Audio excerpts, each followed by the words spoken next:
This year at Faith, we're going to spend the season of Lent in the book of Esther. And if you didn't know, Esther was written sometime after King Ahasuerus' reign over Persia. You remember that, right? Well, it ended in 465 BC. And so as part of the Old Testament, as part of the Hebrew Bible, Esther tells the story of the title character and her uncle Mordecai. There's two Jews whose families had remained in Persia after the exile. So the Jewish people had gone back to Jerusalem, but there were still families who remained in their new land. Esther's family and Mordecai's family was one of those. And so just as we do in Lent, Esther's story is a story of stripping away artifice in order to get to the truth of who we are. The truth of Haman's plot against the Jews in Esther, but also to get to the truth of who Esther is. The king wants Esther to play a role. Mordecai encourages her to play another role.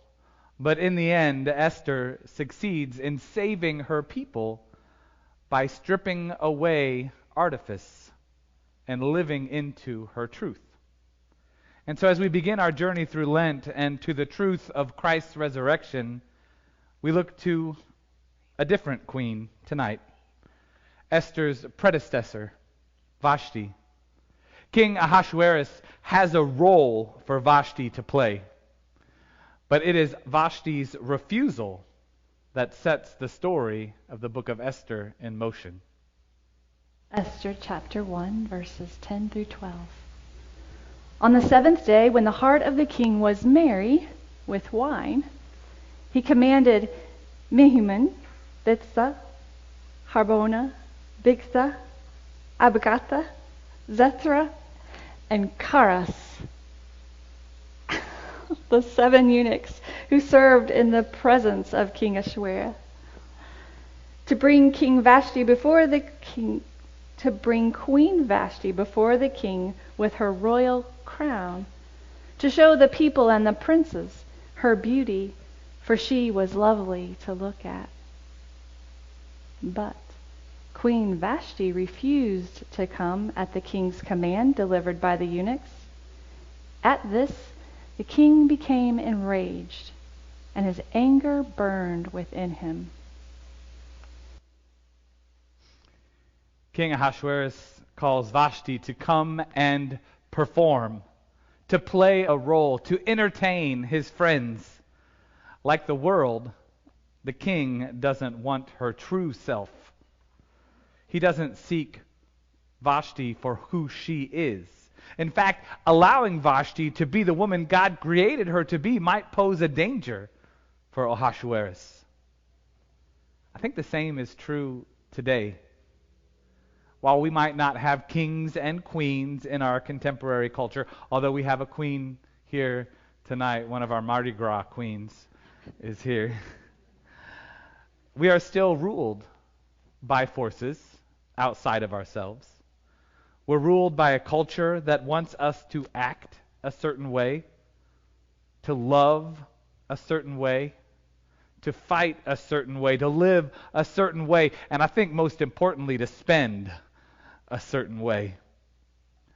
You see, the world around us demands that we play a role. The world demands that we perform. And unfortunately, and despite our best efforts, we do. We fall in line, and like Paul, so often we ask ourselves, why am I doing the things I hate? Why did I say that? Why did I buy that? Why did I do that? Anybody said one of those things lately? And the answer is so often because we played the role we were asked to play. We're not alone in this. It happened to Vashti. It's going to happen to Esther. I mean, it even happened to Jesus. During his 40 days in the wilderness, Jesus was tempted. Satan tempted Jesus by asking him to play a role, to perform. Turn this stone to bread, Satan says. Take command of these kingdoms. Wear this crown. Throw yourself from the top of this temple and live. Do your tricks, Jesus. Play this role. Perform for me, Jesus. And Satan still tempts us today away from our faith. Satan still deceives us from being the people we truly are, from seeing ourselves, like our own selves, as the people God created us to be. He convinces us to play a role, to do our tricks, to put on costumes that hide the people God created. And so this year I invite you to experience Lent as a time to strip away this role, to refuse to wear these costumes, to abandon the performance. Take a stand like Vashti. Discover yourself like Esther. Rely on the word of God like Jesus and not the words of the deceiver.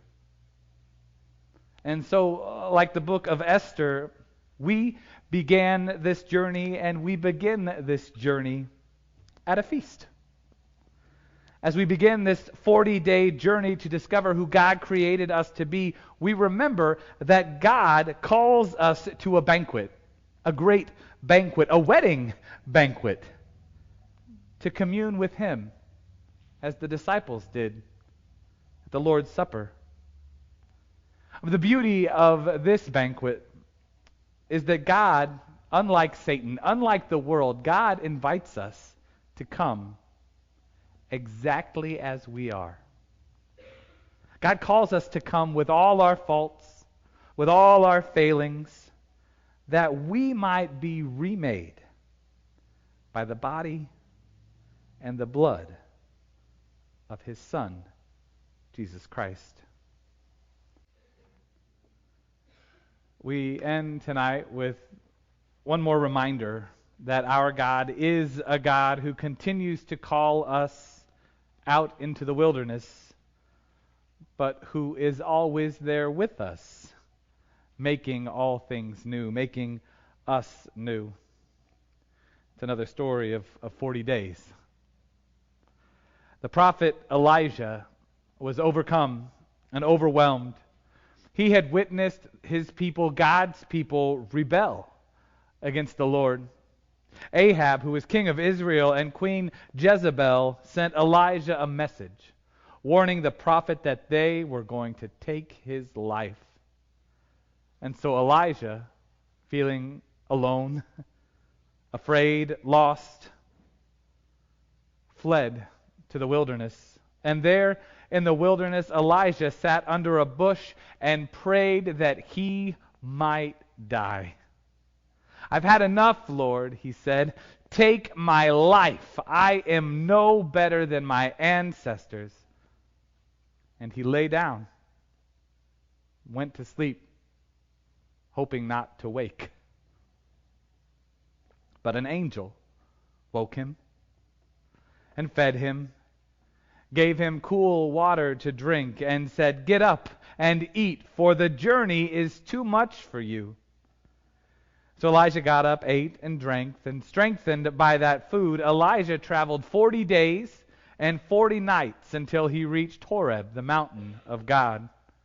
And it was on that mountain 40 days later that Elijah heard the voice of God. But did he hear it in the powerful winds? No. Did he hear it in the earthquake or in a fire? No. He heard it in a gentle whisper, a still, small voice. And that voice changed Elijah forever. It remade him, reformed him. And so Elijah re-emerged. "Take my life," Elijah said. And God did, though not in the way that Elijah meant. And so after 40 days in the wilderness, Elijah was restored. May the same be said for us.